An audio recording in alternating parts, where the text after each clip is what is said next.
Hello student and how are you today? You will be fine, I hope so. Student, आज हम solid state physics का important topic symmetry operation in crystal structure को discuss करेंगे। तो dear student, सबसे पहले आपको symmetry operation का पता होना चाहिए। तो सिमेट्री ऑपरेशन एक ऐसा ऑपरेशन होता है जब मैं किसी क्रिस्टल स्ट्रक्चर पर मैं अप्लाई करता हूँ तो हमारी क्रिस्टल जो स्ट्रक्चर है वो सेम रहे, एज इट इज़ रहे, बल्कि उस क्रिस्टल स्ट्रक्चर के अंदर कोई चेंज ना आए। तो ऐसे ऑपरेशन को हम सिमेट्री ऑपरेशन कहते हैं। इसको हम एक एग्जांपल की मदद से समझते हैं। मान लो स्टूडेंट, ये मेरे पास एक क्रिस्टल स्ट्रक्चर है। जब मैं इस पर ऑपरेशन अप्लाई करता हूँ, मैंने ऑपरेशन अप्लाई किया तो क्रिस्टल जैसे थी वैसे नहीं है। फिर मैं ऑपरेशन अप्लाई करता हूँ तो क्रिस्टल जैसे थी वैसे नहीं है, तो ये भी ऑपरेशन नहीं होगा। फिर मैं इस पर ऑपरेशन अप्लाई करता हूँ तो क्रिस्टल जैसे थी वैसे नहीं है, तो ये भी हमारा ऑपरेशन नहीं होगा। फिर मैं ऑपरेशन अप्लाई करता हूँ तो क्रिस्टल जैसे थी वैसे ही आ गई। तो इस ऑपरेशन को हम क्या कहेंगे? सिमेट्री ऑपरेशन कहेंगे। तो इसको बच्चों हम समझते हैं एक डेफिनेशन की मदद से। तो symmetry operation is the operation when apply on the crystal structure then crystal structure remains invariant. Invariant से मुराद है student same. This operation is known as symmetry operation. तो सिमेट्री ऑपरेशन एक ऐसा ऑपरेशन होता है जब मैं किसी क्रिस्टल स्ट्रक्चर पर मैं अप्लाई करता हूं तो वो क्रिस्टल स्ट्रक्चर सेम रहे, तो ऐसे ऑपरेशन को हम सिमेट्री ऑपरेशन कहेंगे। नेक्स्ट स्टूडेंट, इसकी टाइप्स है। तो इसकी 4 टाइप्स होती हैं। Types of symmetry operation, there are 4 types of symmetry operation. Symmetry operation की 4 टाइप्स होती हैं। पहली टाइप है ट्रांसलेशनल ऑपरेशन, दूसरी टाइप है रोटेशनल ऑपरेशन, तीसरी टाइप है रिफ्लेक्शन ऑपरेशन और चौथी टाइप है इन्वर्जन ऑपरेशन। डियर स्टूडेंट, अब हम इसकी बारी बारी डेफिनेशन को समझते हैं। तो जो पहली डेफिनेशन है या पहली टाइप है वो है ट्रांसलेशनल ऑपरेशन। तो ट्रांसलेशनल ऑपरेशन एक ऐसा ऑपरेशन होता है जब मैं किसी लैटिसेस पॉइंट्स पर मैं अप्लाई करता हूँ। यानी ऑपरेशन जब मैं लैटिसेस पॉइंट्स पर मैं अप्लाई करूँगा तो मुझे एक नया लैटिस पॉइंट मिलेगा। अब वो जो नया लैटिस पॉइंट है उसकी आइडेंटिकल सराउंडिंग होनी चाहिए जहाँ से मैंने स्टार्ट किया था। ठीक है स्टूडेंट, तो जहाँ से मैंने स्टार्ट किया था तो ऐसे ऑपरेशन को हम क्या कहेंगे? Translational operation. तो स्टूडेंट, इसकी हम डेफिनेशन को अंडरस्टैंड करते हैं। The operation when apply to the lattice point to the given new lattice point which has identical surrounding with respect to the first lattice point, this operation is called translational operation। कहने का मतलब वही है कि ये एक ऐसा operation होता है जब मैं किसी लेटेस्ट पॉइंट पर अप्लाई करता हूं तो लेटेस्ट पॉइंट पर मैं ऑपरेशन अप्लाई करूंगा तो मुझे एक नया लेटेस्ट पॉइंट मिलेगा जिसकी बच्चों आइडेंटिकल सराउंडिंग होगी। मतलब ये है कि जो न्यू लेटेस्ट पॉइंट होगा उसकी आइडेंटिकल सराउंडिंग होगी with respect to the first lattice point जहाँ से मैं पहले चला था। तो ऐसे ऑपरेशन को हम क्या कहेंगे? ट्रांसलेशनल ऑपरेशन कहते हैं या कहेंगे। स्टूडेंट, अब हम इसकी बुक की एग्जांपल की मदद से समझते हैं। ये हमारे पास लेटेस्ट पॉइंट है और इस लेटेस्ट पॉइंट को मैं ओरिजिन कंसीडर करता हूँ। और जब मैं एक्स एक्सिस की तरफ मूव करूंगा तो ये ए आ जाएगा। ठीक है, ए वेक्टर बनेगा। एक्स एक्सिस की तरफ मूव करूंगा, फंडामेंटल ट्रांसलेशनल वेक्टर। जब मैं वाई एक्सिस की तरफ मूव करूंगा तो ये हमारा बच्चों बी बन जाएगा, फंडामेंटल ट्रांसलेशनल वेक्टर। स्टूडेंट, ये वाला जो पॉइंट है ये हमारा आर पॉइंट है या आर लेटेस्ट पॉइंट है। जब मैं यहाँ तक जाऊँगा स्टूडेंट तो मुझे ऑपरेशन अप्लाई करना पड़ेगा। ठीक है डियर स्टूडेंट, अब हम एक नया पॉइंट पर हमने जाना है। तो मान लो स्टूडेंट, ये हमारे पास एक नया पॉइंट है, वो आर प्राइम है। अब हम 2 तरह से जा सकते हैं स्टूडेंट। एक तो तरीका ये है, अगर ये मैंने ए ट्रैवल किया तो ये ए हो जाएगा और वाई एक्सिस की तरफ मूव करूंगा तो ये बी हो जाएगा स्टूडेंट, और फिर वाई एक्सिस की तरफ मूव करूंगा तो बी। अब हम ऑपरेशन अप्लाई करेंगे। तो ऑपरेशन बच्चों, इस लेटेस्ट पॉइंट से मैंने इस लेटेस्ट पॉइंट तक जाना है तो स्टूडेंट मैं यहाँ पे एक ऑपरेशन अप्लाई करूँगा और वो ऑपरेशन हमारा ट्रांसलेशनल ऑपरेशन होगा। अब इसका बच्चों जो फार्मूला बनेगा वो कुछ इस तरह से बनेगा। नया लेटेस्ट पॉइंट तक मैं गया, ठीक है, और मैंने कहाँ से स्टार्ट किया? आर से स्टार्ट किया। और नए लेटेस्ट पॉइंट तक जाने के लिए मुझे क्या करना पड़ा, ट्रांसलेशनल ऑपरेशन लगाना पड़ा। ये जो ट्रांसलेशनल ऑपरेशन होता है, ये ट्रांसलेशनल वेक्टर होता है स्टूडेंट, ये बराबर होता है n1a n2b plus n3c। Student ये जो n1 n2 एंड n3 है, ये हमारे पास इंटीजर्स होते हैं a b एंड c, ये हमारे पास फंडामेंटल ट्रांसलेशनल वेक्टर होते हैं। तो इसकी वीडियो स्टूडेंट मैंने प्लेलिस्ट में अपलोड कर रखी है, आप वहाँ से इसको इजीली अंडरस्टैंड कर सकते हैं। परमिटिव ट्रांसलेशनल वेक्टर क्या होते हैं, नॉन परमिटिव क्या होते हैं, वो मैंने अपलोड कर रखी है डिटेल के अंदर। तो नेक्स्ट चलते हैं, नेक्स्ट टाइप है रोटेशनल ऑपरेशन। रोटेशनल ऑपरेशन एक ऐसा ऑपरेशन होता है जब मैं किसी क्रिस्टल पर अप्लाई करता हूं एट एंगल थीटे पे, ठीक है, तो वो क्रिस्टल सेम होनी चाहिए, एज इट इज रहनी चाहिए। तो ऐसे ऑपरेशन को हम रोटेशनल ऑपरेशन कहेंगे। तो यही मैंने लिखा हुआ है, this operation when apply on the crystal then crystal remains invariant through angle. मतलब कहने का वही है, जब मैं किसी क्रिस्टल पर मैं ऑपरेशन अप्लाई करता हूँ एट एंगल थीटे पर, तो वो क्रिस्टल इनवेरिएंट होनी चाहिए या सेम होनी चाहिए। तो this operation is called rotational operation. तो ऐसे ऑपरेशन को हम रोटेशनल ऑपरेशन कहेंगे।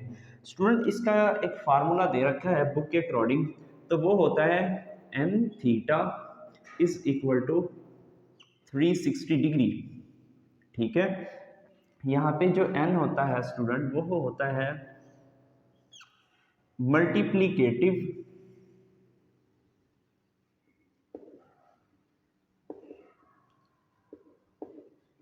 रोटेशनल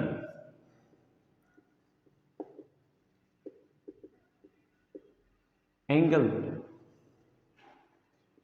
ठीक है स्टूडेंट, जो हमें इंफॉर्मेशन देगा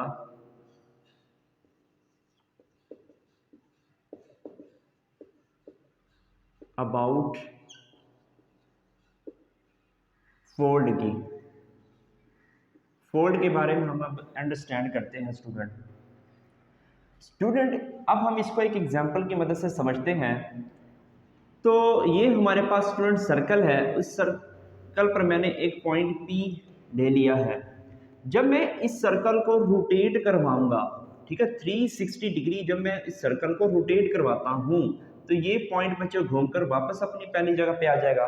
तो इसका मतलब ये हुआ कि क्रिस्टल जैसी थी वैसे ही है। अब मैं ये चेक करूंगा तो मुझे 360 डिग्री मैंने जब घुमाया तो मुझे क्रिस्टल कितनी दफा सेम नजर आएगी। अब हम ये चेक करते हैं, फोल्ड का मतलब यही है कि क्रिस्टल हमें कितनी दफा नजर आएगी। तो अब हम वैल्यूज को पुट करते हैं, तो एंगल बच्चों हमें मिल गया 360 डिग्री।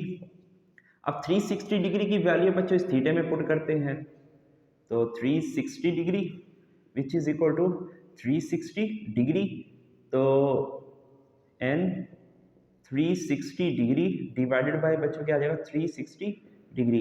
तो n की वैल्यू जो बनेगी बच्चों वो बनेगी 1/4। इसका मतलब ये है जब मैं 360 डिग्री पर इस सर्कल को रोटेट करवाऊंगा तो मुझे एक दफा एज इट इज क्रिस्टल नजर आएगी जैसा कि वो पहले थी। अब हम इसको एक रेक्टेंगल की मदद से समझते हैं। स्टूडेंट आपने एक बात और याद रखनी है, यहाँ पे आपने रोटेशनल एक्सिस भी लेना है, ठीक है, रोटेशनल एक्सिस आपने घुमाना है, ठीक है, इस तरह। अब मैं यहाँ सबसे पहले रोटेशनल एक्सिस लूंगा। अब बच्चों मैं इसको घुमाता हूँ, ठीक है। मान लो स्टूडेंट ये हमारे पास ए पॉइंट है, ये बच्चों बी पॉइंट, सी, ये डी। जब बच्चों मैं इसको 90 घुमाऊंगा तो ये जो ए है कुछ इस तरह की शक्ल बनेगी 90 पे, ये एग्जाम्पल है, ठीक है। फिर मैं मजीद 90 घुमाऊंगा तो फिर आपको कुछ इस तरह से नजर आएगी। तो क्रिस्टल जैसे थी वैसे ही होगी। तो 90 + 90 इसका मतलब है 180। तो जब मैं स्टूडेंट अब हमें मिल गया थीटे की वैल्यू, तो थीटा की वैल्यू आ गई बच्चों 180 डिग्री। जब मैं 180 डिग्री की वैल्यू यहाँ पुट करता हूँ तो मुझे क्रिस्टल कितनी दफ़ा नज़र आएगी एज इट इज़, तो 180 degree which is equal to बच्चों 360 degree, 360 degree divided by 180 degree. Cancel out करूंगा तो n की वैल्यू बच्चों 2 फोल्ड मिलेगी। इसका मतलब ये है कि जब मैं स्टूडेंट 180 डिग्री से मैं रोटेट करवाऊंगा तो वो मुझे क्रिस्टल जो है एज इट इज 2 दफ़ा नज़र आएगी जैसे कि वो पहले थी। तो अब हम समझते हैं स्टूडेंट थर्ड एग्जाम्पल।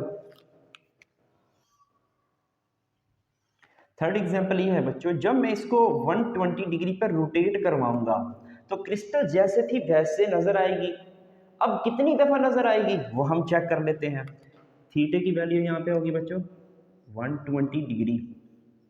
अब कितनी दफा नजर आएगी यहाँ पुट करते हैं 120 degree which is equal to 360 degree. तो n की जो वैल्यू होगी 360 डिग्री डिवाइडेड बाय 120 डिग्री। तो n की वैल्यू बच्चों बन जाएगी 3 फोल्ड। तो ये हमारी बन जाएगी बच्चों 3 फोल्ड होगी। इसका मतलब ये है कि 120 डिग्री पर जब मैं रोटेट करवाऊंगा, 120 डिग्री पर जब मैं रोटेट करवाता हूँ 1 फोल्ड मिलेगा, मतलब क्रिस्टल एक जैसी नजर आएगी। फिर दोबारा बच्चों मैं 120 डिग्री पे मैं रोटेट कराऊंगा तो क्रिस्टल जैसे थी वैसे ही होगी। फिर दोबारा 120 डिग्री पे मैं रोटेट करवाऊंगा तो क्रिस्टल जैसे थी वैसे ही नजर आएगी।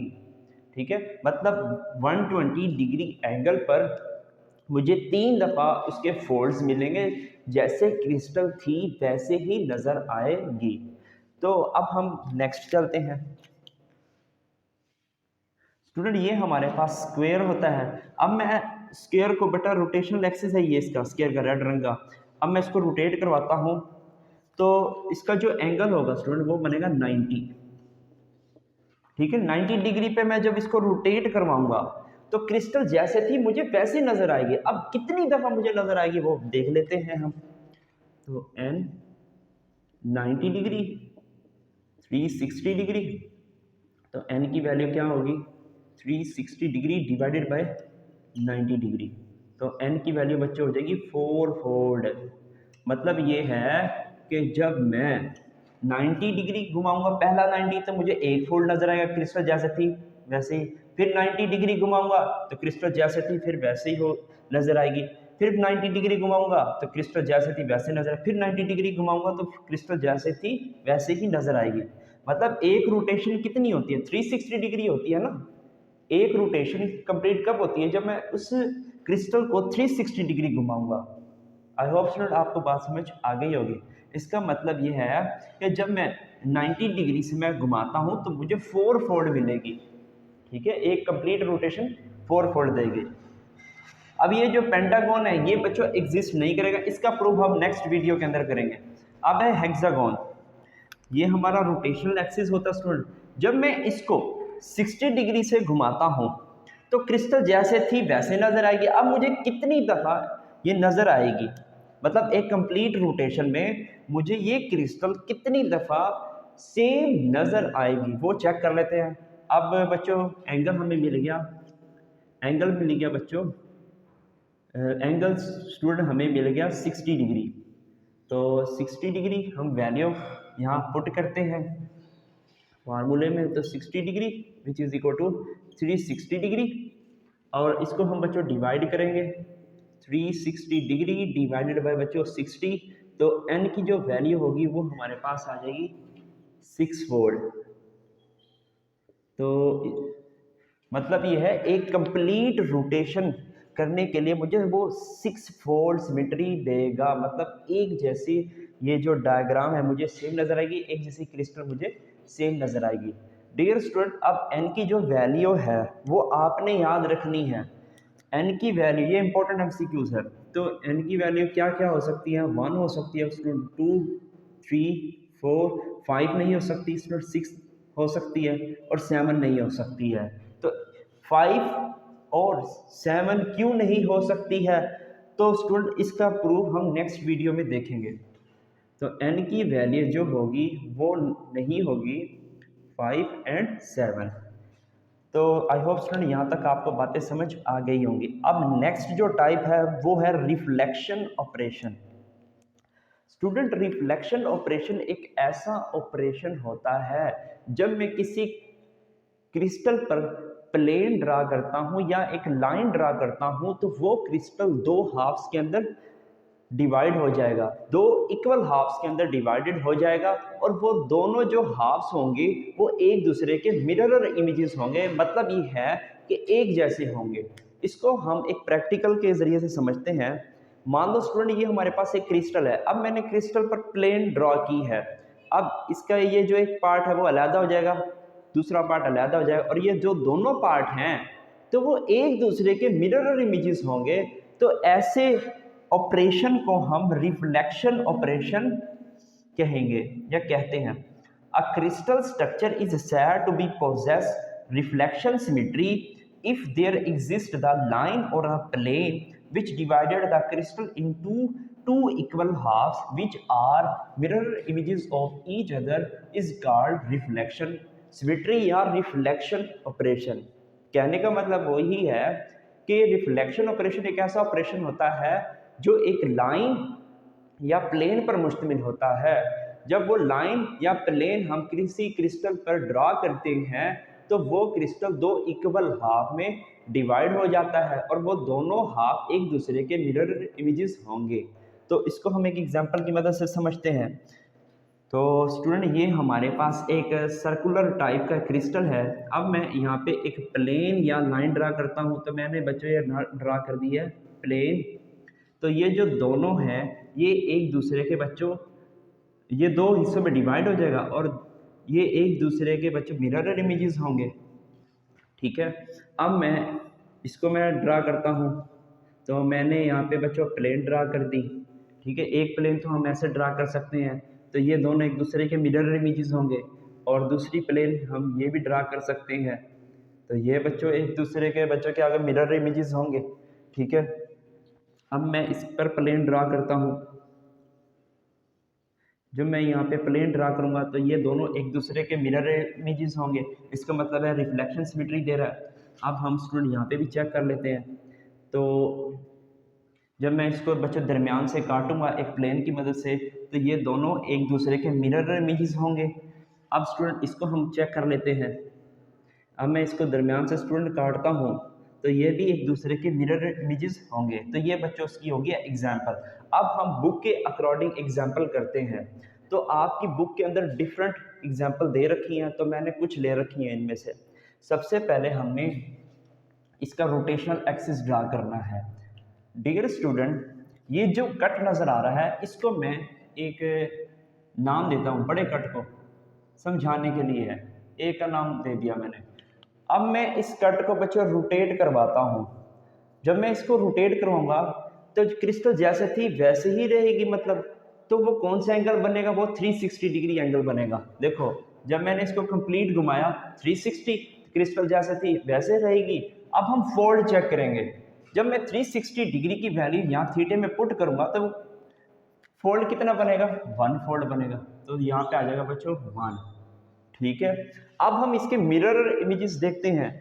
स्टूडेंट, जब मैं प्लेन ड्रा करूंगा, जब मैं प्लेन ड्रा करता हूँ, क्या मुझे मिरर इमेजेस मिल रहे हैं? नहीं मिल रहे हैं यहाँ पे। फिर जहाँ से मर्जी आप ड्रा कर ले प्लेन, मिरर इमेजेस आपको नहीं मिलेंगे। तो इसका मतलब ये है कि मिरर इमेजेस इसके नहीं होंगे। यहाँ पर जो रिफ्लेक्शन ऑपरेशन है वहाँ अप्लाई नहीं हो रहा है। तो नेक्स्ट एग्जाम्पल हम समझते हैं। ये हमारा रोटेशनल एक्सिस हो गया। इस कट को हम ए का नाम देंगे। अब बच्चों इसको हम घुमाएंगे। जब मैं घुमाऊंगा 360 डिग्री तो क्रिस्टल जैसे थी वैसे नजर आएगी। ठीक है, अब हम क्या करते हैं, 360 डिग्री की वैल्यू यहाँ पुट करेंगे थीटे में तो हमें एक फोल्ड मिलेगा। तो स्टूडेंट ये हो गया 1 फोल्ड। अब हम ये चेक करते हैं कि इसके मिरर इमेजेस बनेंगे या नहीं बनेंगे, या रिफ्लेक्शन ऑपरेशन अप्लाई हो रहा नहीं हो रहा। तो स्टूडेंट, जब आप यहाँ प्लेन ड्रा करेंगे, मैंने यहाँ बच्चों प्लेन ड्रा कर दी दरमियान से, तो ये एक दूसरे के मिरर इमेजेस हैं या नहीं है? तो आप कहेंगे जी बिल्कुल सर हैं। तो यहाँ पे 1m आ जाएगा। ठीक है, अब कोई और प्लेन ड्रा करके देखें तो वो मिरर इमेजेस वहाँ नहीं बनेगा। अब नेक्स्ट चलते हैं। ये हमारा रोटेशनल एक्सिस हो गया। ठीक है, इसको मैं ए का नाम और इसको बच्चों बी का नाम दे देता हूँ। अब मैं क्या करता हूँ, इसको रोटेट करवाऊंगा। ये वाला जो बच्चों ए है यहाँ पे चला जाएगा, जो बी है यहाँ ऊपर चला जाएगा। मतलब ये है इसको बच्चों 180 डिग्री घुमाऊंगा तो क्रिस्टल जैसे थी वैसे ही रहेगी ना, चेंज तो नहीं आएगा। तो जब मैं 180 डिग्री की वैल्यू यहाँ पुट करूँगा तो मुझे कितने फोल्ड मिलेगा, 180 डिग्री की वैल्यू जब मैं पुट करूँगा तो मुझे यहाँ 2 फोल्ड सिमेट्री मिलेगी। ठीक है, ठीक है, 2 फोल्ड मिलेगी। अब स्टूडेंट अब हम इसके मिरर इमेजेस ड्रा करते हैं। तो एक तो स्टूडेंट मिरर इमेजेस ये बनेगा, मतलब प्लेन ड्रा करने से एक मिरर इमेजेस हो गया। इस फोल्ड को खत्म कर दो, आप इस बात को समझेंगे। एक एम आ गया सर, एक एम लगा दें। फिर यहाँ पे मैं ड्रा करूंगा तो ये भी बच्चों मिरर इमेजेस बनेंगे एक दूसरे के, बिल्कुल बनेंगे। तो आप दूसरे एम लगा दो। ठीक है, पहला एम का मतलब क्या है, सेकंड एम का मतलब क्या है, वो हम नेक्स्ट समझेंगे। स्टूडेंट नेक्स्ट जो है वो ये वाली डायग्राम है, ये हम नेक्स्ट पे चलते हैं स्टूडेंट। ये हमारा रोटेशनल एक्सिस है। अब इसको हम रोटेट करवाएंगे तो सबसे पहले सर आप नाम तो दे दें। ये ए हो गया, ये बी हो गया, ये सी, ये डी। अब मैं इसको बच्चों रोटेट करवाता हूँ, रोटेट करवाऊंगा। ये वाला जो ए है यहाँ पे आ जाएगा बच्चों, और ये जो बी है यहाँ पे चला जाएगा, और ये सी है यहाँ पे चला जाएगा, और डी है यहाँ पे आ जाएगा। तो हमें एंगल कितना मिला स्टूडेंट, घुमाया 90 आ गया। तो क्रिस्टल जैसे थी वैसे ही रहेगी ना। तो आप यहाँ लिखोगे कि ये बच्चों जब मैं 90 की वैल्यू यहाँ पुट करूँगा तो मुझे मिलेगी 4 फोल्ड सिमेट्री। ठीक है, अब हम इसके मिरर इमेजेस ड्रा करते हैं। पहला तो बच्चों ठीक है, ये यहाँ से कट करूँगा तो एक दूसरे के मिरर इमेजेस बनेंगे। फिर स्टूडेंट मैं यहाँ से प्लेन ड्रा करके कट करूँगा तो मिरर इमेजेस बन रहे हैं, तो ये यहाँ पे आ जाएंगे 2n। ठीक है, आई होप स्टूडेंट यहाँ तक आपको बातें समझ आ गई होंगी। अब हम समझते हैं कि फर्स्ट एम का मतलब क्या, सेकंड एम का मतलब क्या है। तो first m means planes parallel to the rotational axis. मतलब ये है, पहले एम का मतलब ये है जब मैं प्लेन स्टूडेंट जब मैं प्लेन ड्रा करूंगा तो वो प्लेन रोटेशनल एक्सिस के पैरेलल होगी। और सेकंड ये है student, second M mean plane is perpendicular to the rotational axis. Dear student अब हम इसको एक प्रैक्टिकल के जरिए से समझते हैं। ये हमारा रोटेशनल एक्सिस है और स्टूडेंट ये हमारी एक प्लेन है। तो इस केस के अंदर यानी जो पहला एम होगा, प्लेन और रोटेशनल एक्सिस एक दूसरे के पैरेलल होंगे। ठीक है, अब जो दूसरा एम होता है, second m means plane is perpendicular to the rotational axis. जो दूसरा एम होगा, इस जो प्लेन होगी वो हमारी रोटेशनल एक्सिस की परपेंडिकुलर होगी। डियर स्टूडेंट ये हमारे पास रोटेशनल एक्सिस है और हमने प्लेन बच्चों ऐसे ड्रा की है। ठीक है, तो ये एक दूसरे के क्या है, परपेंडिकुलर है। तो दूसरा एम का मतलब यही है, second m means plane is perpendicular to the rotational axis. I hope student ये आपको बातें समझ आ गई होंगी। अब हम नेक्स्ट टाइप डिस्कस करते हैं, वो है inversion operation. Dear student inversion operation ये एक 3D डायग्राम या 3D क्रिस्टल स्ट्रक्चर पर अप्लाई होता है। ये एक पॉइंट ऑपरेशन होता है, या आप इसे कहते हैं कि 0 डिग्री ऑपरेशन होता है ये। स्टूडेंट अब हम इसको एक एग्जांपल की मदद से समझते हैं। सॉरी स्टूडेंट, सबसे पहले हम इसको डेफिनेशन की मदद से समझेंगे। A crystal is said to be possess the inversion symmetry if every lattice point at position r there exists the lattice point minus r. this operation is called inversion operation. Student ये हमारे पास दरमियान में हमने एक point assume किया है। ठीक है, ये डेफिनेशन आपको अब समझ आएगी। अब बच्चों यहाँ पे एक लैटिस पॉइंट है, ठीक है, जिसको मैंने r का नाम दे दिया है बच्चों। तो मैं एक ऑपरेशन अप्लाई करूँगा। ठीक है, तो ये क्या बनेगा, R बन जाएगा। अब स्टूडेंट यहाँ पे एक पॉइंट है, तो मैं इन्वर्जन ऑपरेशन अप्लाई करूँगा तो इसका जो इन्वर्स होगा ये वाला पॉइंट बनेगा। ठीक है, ये क्या बनेगा बच्चों, -R बनेगा, ये वाला -R बनेगा। तो इसको हम एक और एग्जांपल की मदद से समझते हैं। मान लो स्टूडेंट ये हमारे पास लैटिस पॉइंट है, तो ये वाला जो लेटेस्ट पॉइंट है इसको मैं ओरिजिन कंसीडर कर लेता हूँ। जब मैं इस लेटेस्ट पॉइंट तक जाऊँगा तो मैं ऑपरेशन अप्लाई करूँगा तो ये बच्चों आर बन जाएगा, और जब मैं इस लेटेस्ट पॉइंट तक जाऊँगा तो ये ऑपरेशन अप्लाई करने के बाद तो ये हमारा बच्चों माइनस आर बन जाएगा। ठीक है, और एक बात याद रखनी है कि इन दोनों की जो सराउंडिंग होगी वो सेम होगी, ऑपोजिट है लेकिन सराउंडिंग बच्चों सेम होगी। अब हम बच्चों इसके इंपॉर्टेंट पॉइंट को डिस्कस करते हैं। पहला पॉइंट ये है कि applicable on the 3D structure, जब मैंने आपको बताया था it is the point operation, ये एक पॉइंट ऑपरेशन है। तो स्टूडेंट अब हम इसको एक और एग्जांपल की मदद से समझते हैं। डियर स्टूडेंट, मेरे हाथ की पोजीशन कुछ इस तरह से है। अब मैं दरमियान में हमारा एक पॉइंट है, ठीक है। अब मैं इन्वर्जन ऑपरेशन लगाता हूँ, जो मेरा जो ये नीचे वाला हाथ है इसका जो थंब होगा उसकी पोजीशन क्या होगी, आर होगी। मान लो ये आर होगी। अब जो मेरा ऊपर वाला हाथ है स्टूडेंट, इसकी इस ओरिजिन से इसकी जो पोजीशन होगी वो क्या होगी, इस अंगूठे तक, तो वो माइनस आर होगी। तो ऐसे ऑपरेशन को हम क्या कहेंगे, इन्वर्जन ऑपरेशन कहेंगे। डियर स्टूडेंट, अब हम इसके कुछ और इंपॉर्टेंट एमसीक्यूज को भी डिस्कस करते हैं जो कि पेपर के पॉइंट ऑफ व्यू से बहुत बहुत बहुत ही ज़्यादा इंपॉर्टेंट है। तो चलते हैं फिर।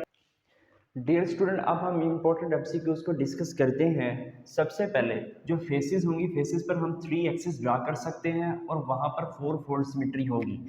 तो फेसेस पर हम अब एक्सिस ड्रा करते हैं। जो पहला फेस है स्टूडेंट, यहाँ ये वाला फेस बनेगा, तो यहाँ पे हम एक्सिस ड्रा कर लेंगे। दूसरा स्टूडेंट ये एक्सिस हो गया फेसेस पर, और तीसरा इसके बच्चों फ्रंट से जाएगा, तो ये कुछ इस तरह से होगा। तो वहाँ पे बच्चों हमें फोल्ड सिमेट्री मिलेगी। ठीक है, फिर हम डायगोनल के अलोंग हम 4 एक्सिस ड्रा कर सकते हैं, तो वो हमारा स्टूडेंट 4 फोल्ड सिमेट्री। और डायगोनल क्या होता है, अब मैं इसको एक कमरे के जरिए से समझाता हूँ स्टूडेंट। ये फर्स्ट हो गया, ठीक है, डायगोनल। फिर ये बच्चों सेकंड हो गया, फिर स्टूडेंट ये थर्ड, ये फोर्थ। ठीक है, इस तरह से आपने ड्रा करने हैं, तो 4 एक्सिस वहाँ पे ड्रा कर सकते हैं। तो आई होप स्टूडेंट ये बातें आपको समझ आ गई होंगी। फिर एजिस से बच्चों 6 एक्सिस हम ड्रा कर सकते हैं, तो वहाँ पे बच्चों 2 फोल्ड सिमेट्री हमें मिलेगी। तो टोटल एक्सिस हमारे कितने हो गए, 6 और 4 10, 10 और 3 13, तो 13 एक्सिस होंगे हमारे। और कितने फोल्ड होंगे, 4 और 3 7, 7 और 2 बच्चों 9, तो 9 फोल्ड्स होंगे। ठीक है, तो स्टूडेंट आई होप आज आपको लेक्चर समझ आ गया होगा। अगर आपको लेक्चर समझ आ गया है तो इस लेक्चर को लाइक करें, सब्सक्राइब करें हमारे चैनल को, और आप हमारी हौसला अफजाई करें ताकि हमारी आने वाली वीडियो आपको बर वक्त मिल सके। स्टूडेंट मिलते हैं एक और नए लेक्चर में, तब तक के लिए टिल देन अल्लाह हाफिज़।